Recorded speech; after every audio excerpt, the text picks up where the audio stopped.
قرآن کریم فرقان حمید کی ایک آیت مبارکہ اور نبی پاک صلی اللہ علیہ وسلم کے فرامین میں سے ایک حدیث مبارکہ کا کچھ ٹکڑا آپ حضرات کے سامنے تلاوت کیا ہے۔ آج کا جو موضوع ہے وہ ہے مرنے کے بعد جو قبریں بنائی جاتی ہیں، نیک لوگوں کی مزارات بنائے جاتے ہیں، ان کی شرعی حیثیت کیا ہے؟ قبرستان میں جاتے ہیں تو جانا کس انداز سے چاہیے، کس دن جانا بہتر ہے؟ وہاں جا کے ایصال ثواب کرنا ہے، دعا کرنی ہے تو کس انداز سے کی جائے؟ ہاتھ اٹھانے ہیں یا نہیں اٹھانے؟ میت جس کو ملنے کے لیے جس کی قبر پہ آپ گئے ہیں، کیا آپ کے جانے کی خبر اس میت کو دی جاتی ہے یا نہیں دی جاتی؟ یہ ساری باتیں آج کی اس مجلس میں انشاءاللہ آپ حضرات کی خدمت میں گوش گزار کروں گا۔ اللہ کی ذات سے دعا ہے کہ اللہ تبارک و تعالی حق اور سچ بات کہنے کی مجھے توفیق نصیب فرمائے، اور کہنے سننے سے زیادہ ہم سب کو سمجھ کر عمل کرنے کی توفیق نصیب فرمائے۔ جناب نبی کریم صلی اللہ علیہ وسلم نے اپنے اس فرمان میں یہود و نصارہ پہ اللہ تعالیٰ کی لعنت کی ہے، اور یہ لعنت اس لیے کی کہ لعنت اللہ علی الیہود والنصارى، کہ یہود و نصارہ پر اللہ تعالیٰ کی لعنت ہو۔ یا رسول اللہ، انہوں نے کون سا جرم کیا ہے کہ جس کی وجہ سے یہ ملعون ٹھہرے، ان کے اوپر اللہ کی لعنت کی گئی، یہ اللہ کی رحمت سے دور ہوئے؟ تو اللہ کے نبی صلی اللہ علیہ وسلم یہ ارشاد فرما رہے کہ اتخذوا قبور انبیائہم مساجد، انہوں نے اپنے انبیاء کرام علیہ السلام کی قبروں کو سجدہ گاہ بنا لیا، مسجد بنا لیا۔ مسجد میں آ کے کیا کیا جاتا ہے بھائی؟ سجدہ کیا جاتا ہے، اللہ کی عبادت کی جاتی ہے، اللہ کے سامنے اپنی پیشانی جھکا دی جاتی ہے۔ تو فرمایا کہ انہوں نے اپنے نبیوں کی قبروں کو سجدہ گاہ بنا لیا، اس لیے اللہ تعالیٰ کی ان کے اوپر لعنت ہو۔ اور ساتھ یہ بات بھی ارشاد فرمائی کہ یحذر ما صنعوا، کہ باز آ جاؤ اس حرکت سے، جو لوگ یہ کام کر رہے ہیں، فرمایا کہ اس سے باز آ جاؤ۔ اب یہودی اور عیسائی وہ تو نبی پاک صلی اللہ علیہ وسلم کی باتوں کو تسلیم نہیں کرتے، تو یہ کس کو ڈرایا جا رہا ہے؟ کیوں بھائی؟ یہ کس کو تنبیہ کی جا رہی ہے؟ یقیناً یہ امت محمدیہ کے وہ افراد جو آقا دو عالم صلی اللہ علیہ وسلم پر ایمان رکھتے ہیں، آپ کو اللہ کا سچا رسول مانتے ہیں، یہ حکم اس کے لیے، اس کو ڈرایا جا رہا ہے۔ کیا یہودی اور عیسائیوں کے اوپر ہی لعنت کی گئی ہے، یا یہ کہ ہر وہ آدمی جو کسی کی قبر کو جا کے سجدہ کرے وہ بھی لعنت میں شمار ہوگا بھائی؟ کیوں بھائی؟ صرف یہودی اور عیسائیوں پہ لعنت نہیں کی گئی، بلکہ اس سے مقصود بتانا یہ ہے کہ یہودی اور عیسائی اگر قبروں کو سجدہ کرتے ہیں ان کے اوپر اللہ کی لعنت ہے، اگر کوئی مسلمان جا کے کسی کی قبر کو سجدہ کرے گا تو اس کے اوپر بھی اللہ کی لعنت ہوگی۔ آپ حضرات دیکھیں جا کے قبرستانوں میں جہاں مزارات بنائے جاتے ہیں، اولیاء اللہ کی قبروں پہ جا کے لوگ کس کس انداز سے معاملات کرتے ہیں۔ کوئی جا کے قبر کو چوم رہا ہے، کوئی جا کے اس کے سامنے جھک رہا ہے، کوئی تو معاذ اللہ بالکل جا کے قبر کو سجدہ ہی کر دیتا ہے۔ اور یہ مسلمانوں میں عام بیماری پائی جاتی ہے۔ سجدہ کرنے کی ہماری شریعت میں اللہ نے اجازت دی ہے تو صرف اور صرف اپنی ذات کے لیے، کہ سجدہ کرنا صرف اللہ کو جائز ہے، اللہ کے علاوہ کسی اور کو سجدہ کرنے کی اجازت شریعت نے نہیں دی۔ تو کتنے لوگ ہیں جو مزارات پہ جا کے منتیں بھی مانتے ہیں، چڑھاوے بھی چڑھاتے ہیں، نذرانہ اور چندے بھی دیتے ہیں۔ یاد رکھنا بھائی، یہ جتنے بھی جا کے چادریں چڑھائیں یا نظر و نیاز کریں یا پیسے دیں یا بکرے لے کے جائیں، ان تمام کا کھانا بالکل ناجائز اور حرام ہے۔ صرف ناجائز اور حرام نہیں ہے، یہ اصل میں علماء نے لکھا ہے کہ یہ غیر اللہ کے نام پہ نامزد کیا جا رہا ہے۔ اگر وہاں کوئی غریب لوگ رہتے ہیں تو وہ تو کھا سکتے ہیں، ورنہ عام آدمی کے لیے ان چیزوں کا کھانا بھی جائز نہیں ہے۔ جیسے سود کا پیسہ ہے یا کسی غلط آمدنی کا پیسے آپ کے پاس آ چکے ہیں، آپ اس سے جان چھڑانا چاہتے ہیں تو بغیر ثواب کی نیت سے کسی غریب کو دے دے۔ تو یہاں بھی جو چندہ اکٹھا ہو جاتا ہے اس کا حکم بھی بیان ہی یہی ہے کہ بغیر ثواب کی نیت سے کسی کو دے دیا جائے، غریب آدمی کو۔ مالدار کے لیے اس کا کھانا جائز نہیں ہے، یہ بالکل حرام اور ناجائز ہے۔ اس لیے اس سے اعتراض کرنا چاہیے، اس سے بچنا چاہیے۔ نبی پاک صلی اللہ علیہ وسلم نے اللہ کے حضور یہ دعا کی ہے کہ باری تعالیٰ میری قبر کو سجدہ گاہ نہ بنایا جائے، اے اللہ میری قبر کی حفاظت فرما تاکہ لوگ میری قبر کو سجدہ نہ کریں۔ اسی لیے اتنے حفاظتی معاملات وہاں کیے۔ آج بھی وہاں کوئی جا کے قبر اطہر کو سجدہ نہیں کر سکتا، کس لیے کہ یہ اللہ کے نبی صلی اللہ علیہ وسلم نے دعا کی ہے کہ یا اللہ میری امت کے لوگ میری قبر کو سجدہ گاہ نہ بنائیں۔ اور آج لوگوں نے نبی پاک صلی اللہ علیہ وسلم کی قبر کو چھوڑ دیا اور جا کے مزارات پہ، اولیاء اللہ کی قبروں پہ جا کے یہ سارے معاملات وہاں کرنے شروع کر دیے۔ کوئی ولی زندہ ہے، اللہ کا واقعتاً وہ ولی ہے، اللہ کا محبوب ہے، اللہ کا دوست ہے، آپ زندگی میں بھی اس سے براہ راست جیسے اللہ سے مانگتے آپ اس سے نہیں مانگ سکتے۔ چیز ہے کہ وہ منو مٹی کے نیچے چلا جائے اور ہم وہاں جا کے اس سے مانگنا شروع کر دیں، یہ بالکل ناجائز اور حرام ہے، اس کو شرک کہتے ہیں۔ کہ مانگنا تو اللہ سے چاہیے تھا، یہ اللہ کے در کو چھوڑ کے غیر اللہ سے مانگ رہا ہے، اور یہ بالکل کیا بھائی ناجائز ہے۔ اللہ کے نبی صلی اللہ علیہ وسلم فرما رہے کہ لعنت اللہ علی الیہود والنصارى اتخذوا قبور انبیائہم مساجد، کہ یہودیوں اور عیسائیوں پہ اللہ کی لعنت ہو، انہوں نے اپنے نبیوں کی قبروں کو سجدہ گاہ بنا دیا، مسجد بنا دیا۔ جب نبیوں کی قبروں کو سجدہ کرنے والوں پہ اللہ کی لعنت نبی فرما رہے ہیں تو عام امتی کی قبر کو سجدہ گاہ بنانے والا اس کے اوپر لعنت نہیں ہوگی؟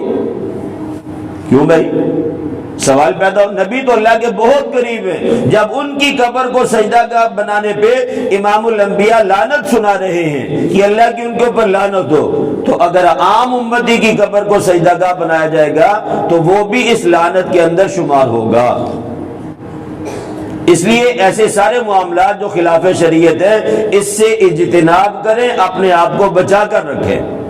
قبروں پہ جا کے جمعرات کو تیل ڈالا جاتا ہے، مزارات پہ وہاں جا کے دیے جلائے جاتے ہیں، وہاں جا کے اگر بتیاں سلگائی جاتی ہیں، یہ سارے کام سرے سے ناجائز ہیں، اس کی شریعت میں کوئی اصل ہے ہی نہیں۔ نبی پاک صلی اللہ علیہ وسلم کی قبر اطہر تک نہیں کوئی پہنچ سکتا، مانتے ہیں، بہرحال سب کچھ ہے۔ نبی کی ساری ازواج مطہرات اکثر جنت البقیع میں ہیں، ان کی قبروں پہ جا کے تیل ڈالو بھائی جمعرات کو، وہاں جا کے دیے جلاؤ۔ جب یہ ساری چیزیں خلاف شریعت ہیں تو پھر ایسا کام کیوں ہم کرتے ہیں اور اس کو ثواب سمجھ دیں؟ اگر یہ بات میرے اور آپ کے ذہن میں بیٹھ چکی ہے کہ جمعرات کو بابے کی قبر پہ جا کے دیا نہیں جلائیں گے، تیل نہیں ڈالیں گے، ہمارا کوئی نقصان ہو جائے گا، تو یاد رکھنا بھائی یہ بندہ مسلمان نہیں ہے۔ اس سوچ کا آدمی مسلمان نہیں ہے۔ نقصان ہوتا ہے جو میرے اللہ نے میرے مقدر میں لکھ دیا ہے، نفع وہ ہوگا جو میرے رب نے میرے لیے لکھ دیا۔ وَإِن يَمْسَسْكَ اللَّهُ بِضُرٍّ فَلَا كَاشِفَ لَهُ إِلَّا هُوَ وَإِن يُرِدْكَ بِخَيْرٍ فَلَا رَادَّ لِفَضْلِهِ۔ اللہ کا قرآن بتا رہا ہے کہ جو اللہ نے تیرے مقدر میں نقصان لکھ دیا، یہ اللہ کے علاوہ اسے ٹال کوئی نہیں سکتا، اور اگر اللہ بلائی کا فیصلہ کر لے تو آنے والی بلائی کو، خیر کو، منافع کو اللہ کے علاوہ اور کوئی روک نہیں سکتا، وہ تمہیں پہنچ کے رہے گا۔ جب نفع اور نقصان میرے اللہ کے ہاتھ میں ہے، میں کسی مزار والے کو اپنا نافع اور زار کیوں سمجھوں؟ یہ عقیدے کی بات ہے۔ کئی گھروں میں اب بھی ہے ہمارے علاقے میں تو شاید نہیں ہے، یہ دیگر دیہاتوں میں جہاں جاہلیت زیادہ ہے، کمرے کے کونے کالے ہوئے ہیں، مستقل وہاں دیے جلتے ہیں، وہاں تیل ڈالا جاتا ہے کہ اس سے ہمارے گھر کی حفاظت ہوگی۔ یہ تو وہ عقیدہ ہے جو ایرانیوں کا تھا، وہ آگ کی پوجا کرتے تھے، آگ پرستش تھے، آگ کو اپنا خدا مانتے تھے، وہ آگ کو بجھنے نہیں دیتے تھے، اور یہی عقیدہ مسلمانوں نے بھی اپنا لیا۔ اگر یہ مشرک نہیں ہے، یہاں پہ آگ جلانے والا، یہ دیا جلانے والا مشرک نہیں تھا، تو ایران والوں پہ عمر رضی اللہ عنہ نے حملہ کیوں کروایا؟ وہ بھی تو پھر مسلمان تھے۔ مسلمان وہ ہے جس کو شریعت مسلمان کہتی ہے۔ میں اور آپ جس کے اوپر کفر کا فتویٰ لگا دیں وہ کافر نہیں ہے، شریعت کی نظر میں اگر وہ کافر ہے تو وہ کافر ہے۔ اس لیے ایسے جتنے بھی اعمال میں اور آپ کرتے ہیں، اس سے اپنے آپ کو بچا لیں بھائی، یہ عقیدے کا مسئلہ ہے۔ عمل کی کمزوری اللہ کے دربار میں چل جائے گی، معافی ہو سکتی ہے، لیکن عقیدے میں اگر کمزوری ہے تو یہ بندہ کبھی بھی جنت میں نہیں جا سکتا، اس لیے کہ اس نے اللہ کے علاوہ کسی اور کو سجدہ کیا ہے اور توبہ نہیں کی، اس نے اللہ کے علاوہ کسی اور کو نفع اور نقصان پہنچانے والا سمجھا ہے، اس لیے ہر جمعرات کو اس کے جا کے دربار پہ قبر پہ دیا جلاتا ہے۔ عام رواج ہے قبر کے اوپر پتیاں ڈال دو، جی پتیاں ڈال دو، گلاب کے پھول ڈال، اس سے کیا ہوتا ہے بھائی؟ تھوڑا تنہائی میں آپ بھی سوچیں۔ میرا سوال ہے آپ سے، آج قبر میں میت کو دفن کیا، اوپر پتیاں ڈال دی، کل کیا ہوگا؟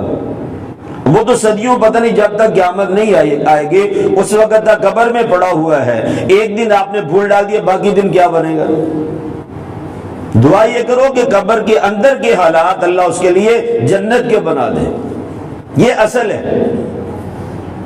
اگر بتی کا سلگانا، وہاں جا کے دیے جلانا، وہاں جا کے تیل ڈالنا، یہ ساری چیزیں جاہلیت والی ہیں، اور نبی پاک صلی اللہ علیہ وسلم نے جاہلیت کی ساری باتوں کو ختم کیا ہے۔ کچی قبر بنا، پکی قبر بنا دے، جی ابا فوت ہو چکا ہے، وہاں ٹائل اور ماربل لگا دو۔ بھئی یہ کس نے کہا تمہیں؟ نبی پاک صلی اللہ علیہ وسلم، امام الانبیاء، سرور کونین صلی اللہ علیہ وسلم کی قبر اطہر آج بھی جو آپ کا اصل مدفن ہے وہ بالکل کچا ہے، نہیں تو آپ وہاں سے معلومات کر لیں۔ آپ کی قبر اطہر آج بھی کچی ہے، جیسے ہم یہاں پہ قبریں بنتی ہیں ویسے ہی نبی پاک صلی اللہ علیہ وسلم کی قبر اطہر بھی بالکل کچی مٹی سے بنائی گئی۔ حفاظت کے لیے اور معاملات ہیں، لیکن یہ کہ قبر کو پکا بنانا شریعت میں جائز نہیں ہے۔ نشانی لگا دیں، کوئی نام لکھ دیں، کوئی کتبہ لگا دیں، تاکہ آنے والی نسلوں کو بھی پتہ چلے یہ یہاں قبر کس کی ہے۔ باقی یہ کہ قبر کا کچا بنانا یہی شریعت میں مطلوب ہے، یہی شریعت چاہتی ہے۔ ابا کو ساری زندگی کبھی ادب سے بلایا نہیں، ابا کے اخراجات کا خیال نہیں کیا، جب ابا مر گیا تو اس کی قبر پہ ماربل لگا دی۔ زندہ کو اگر سلام کیا ہوتا، زندہ کی اگر خدمت کی ہوتی تو ابا کی دعائیں تجھے پتہ نہیں آسمانوں تک لے جاتی۔ دنیا کو دکھانے کے لیے جو بھی کریں گے یہاں تو بہت کچھ مل جائے گا، لیکن اللہ کے ہاں اس کا کوئی بھی اجر نہیں ہے۔ قبرستان میں جاتے ہیں، یہ بات میں نے شروع میں کی تھی کہ قبرستان میں جانا کیسا ہے۔ مزارات ہیں اولیاء اللہ کے، منع نہیں ہے جانا، نبی پاک صلی اللہ علیہ وسلم نے بھیجا ہے، اجازت دی ہے۔ اب یہ اجازت کیوں دی ہے؟ فرمایا عبرت حاصل کرنے کے لیے قبرستان جاؤ۔ اللہ کا ولی تھا، وہ بھی قبر کے مٹی کے نیچے گیا ہوا ہے، اللہ کے نبی تھے، وہ بھی قبر میں ہیں، تو ایک دن ہم نے بھی کیا کرنا بھائی؟ قبر میں جانا ہے۔ عبرت حاصل کرنے کے لیے قبرستان جاؤ تاکہ تمہیں موت یاد آئے، موت یاد آئے گی تو موت کی تیاری کرنے کی توفیق ملے گی۔ قبرستان میں جانے کی اس لیے اجازت دی ہے۔ ہمارے ہاں جو جاتے ہیں اکثر رواج سمجھ کے جاتے ہیں، کوئی دن شریعت میں متعین نہیں ہے قبرستان میں جانے کے لیے کہ آپ صرف ہفتے کو جائیں، آپ جمعے کو جائیں، بدھ کو نہیں، ایسا کوئی دن طے نہیں ہے، کوئی وقت طے نہیں ہے۔ آپ کو جب توفیق ملے، جب فرصت ہو قبرستان میں جائیں، شریعت منع نہیں کرتی۔ اور قبرستان میں جانا ہے، عام طور پہ ایک دو روایات احادیث مبارکہ جو سنی بھی ہیں پڑھی بھی ہیں کہ جو بندہ ہر جمعے کو اپنے والدین یا دونوں میں سے جو گزر چکا اس کی قبر پہ جاتا ہے، ہر جمعے حاضری دیتا ہے، دعا کرتا ہے اس کے لیے، اور پھر اگر یہ نافرمان بھی تھا تو کل قیامت کے دن اللہ تبارک و تعالی اسے فرما برداروں کے صف میں کھڑا کر دیں گے، اور دن جو حدیث مبارکہ میں بتایا گیا وہ جمعے کا ہے۔ اس سے بعض علماء فرماتے ہیں کہ جمعہ کے دن قبرستان جانا زیادہ افضل ہے، ورنہ یہ نہیں ہے کہ فرض ہے یا سنت موقدہ، ایسا نہیں ہے، افضل ہے۔ لیکن اگر آپ جمعہ کے علاوہ بھی جاتے ہیں تو شریعت میں گناہ گاری نہیں ہے، شریعت نے اس بات سے منع نہیں، کوئی وقت کوئی دن شریعت نے قبرستان میں جانے کا طے نہیں کیا۔ قبرستان میں آپ گئے ہیں تو قبرستان میں جیسے ہی داخل ہوں وہاں سب قبر والوں کو سلام کریں، السلام علیکم یا اہل القبور یغفر اللہ لنا ولکم انتم سلفنا ونحن بالعصر۔ یا دوسری دعا ہے جنت البقیع کے بعد بورڈ کے اوپر بھی لکھا ہوا ہے السلام علیکم اہل الدیار من المؤمنین والمسلمین وإنا انشاءاللہ بکم للاحقون۔ اور بھی کئی دعائیں ہیں، بہرحال یہ کہ اگر نہیں آتی تو قبرستان میں داخل ہوتے وقت السلام علیکم اتنا ہی کہہ دیں، یہ مسنون عمل ہے، یہ دعا ثابت ہے۔ اور جس آپ قبر پہ جانا چاہتے ہیں، آپ کے پیارے کی قبر ہے، آپ وہاں جائیں، قبر والے کی طرف پاؤں کی طرف کھڑے ہو کے جو پڑھنا چاہتے ہیں آپ پڑھیں، پڑھنے کے بعد جب آپ دعا کرنا چاہتے ہیں تو قبر کی طرف آپ پشت کر لیں اور بیت اللہ کی طرف قبلے کی طرف آپ اپنا چہرہ کر لیں، ہاتھ اٹھا کے دعا کریں، کوئی منع نہیں ہے۔ قبرستان میں نماز پڑھنے کی اجازت نہیں ہے، نماز کا وقت ہو چکا ہے، نماز کا وقت جا رہا ہے، آپ قبرستان سے ایک طرف ہٹ کے نماز پڑھ لیں۔ کیوں؟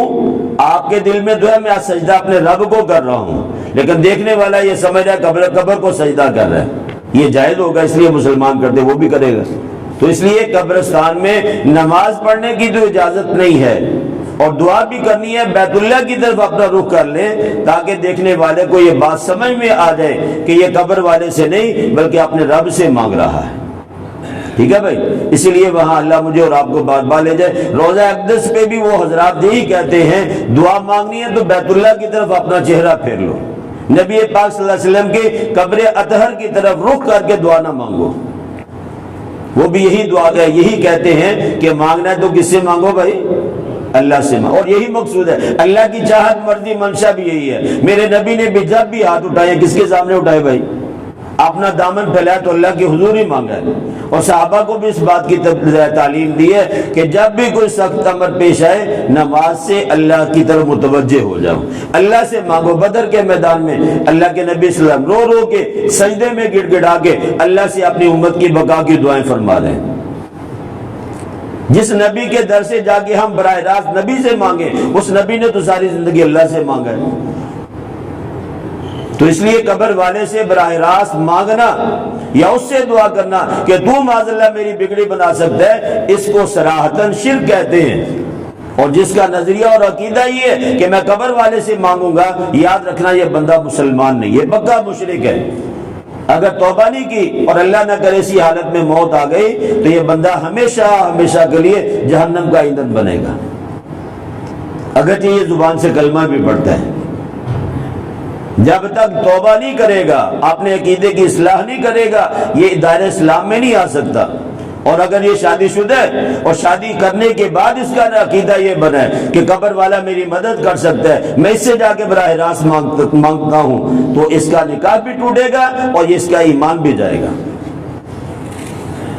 تو قبرستان میں جانے کا طریقہ میں نے یہ عرض کیا کہ السلام علیکم یا اہل القبور کہے، نہیں آتا تو السلام علیکم کہہ دے۔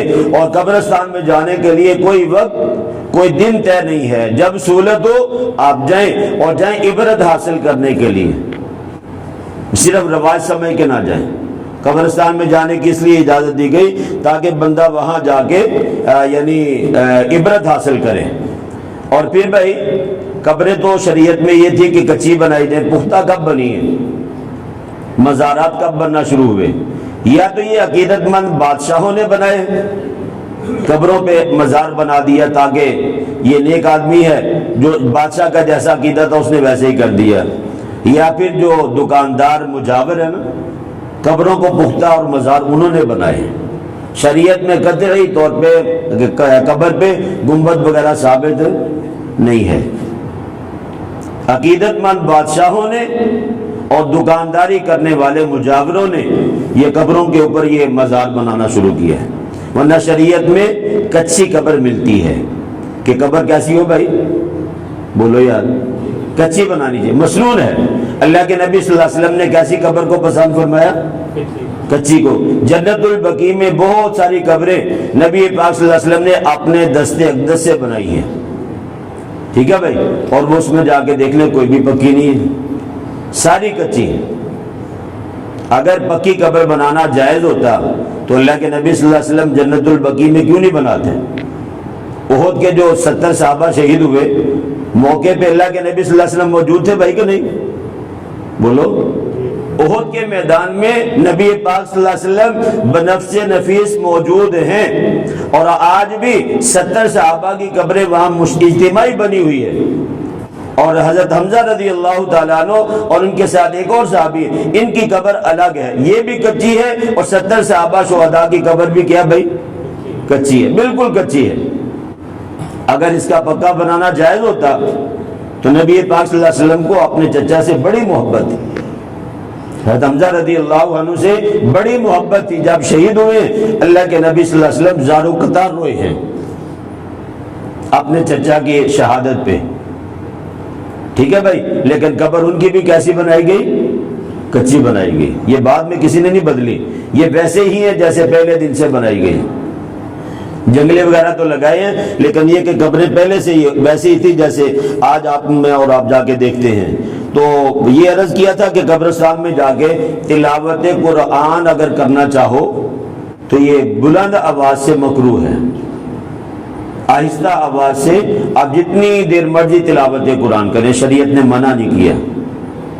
وہاں جا کے اصالہ ثواب کرنا ہے تو جو صورتیں منقول ہیں، سورہ یاسین ہے، سورہ اخلاص ہے، سورہ فلق، سورۃ الناس ہے، دیگر صورتیں ہیں، نبی پاک صلی اللہ علیہ وسلم پہ درود پڑھ لیں، یا جو صورت آپ کو آتی ہے آپ وہ پڑھیں، اور پڑھ کے اس کا ثواب اپنے جانے والوں کو، سب مسلمانوں کے لیے کر دیں، اس کی شریعت نے اجازت دی ہے۔ لیکن بلند آواز سے قبرستان میں قرآن پڑھنے سے کیا کیا گیا بھائی؟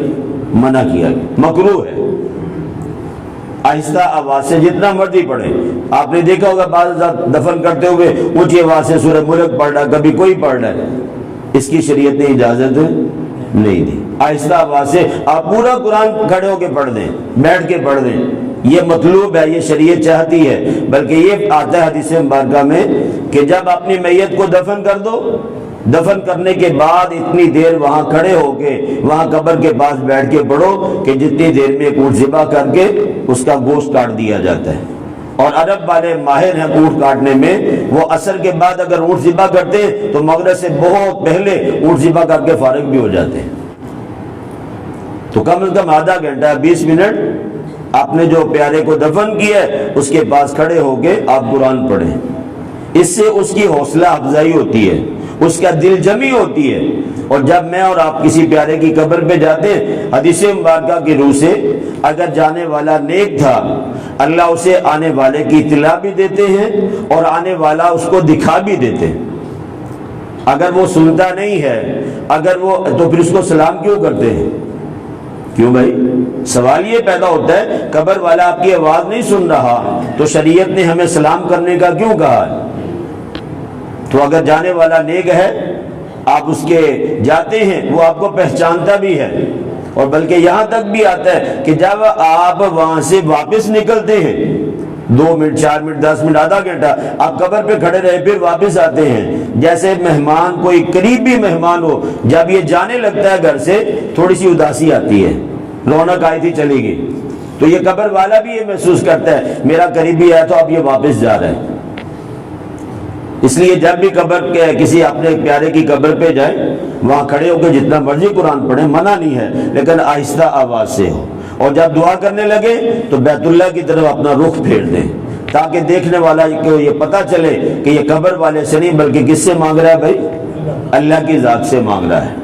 تو یہ قبر کے متعلق تھوڑے سے احکامات تھے، تو سوچا کہ آپ حضرات کی خدمت میں گوش گزار کروں۔ اللہ پاک مجھے اور آپ کو توفیق عمل نصیب فرمائے، تمام احباب سنتیں ادا کر لیں۔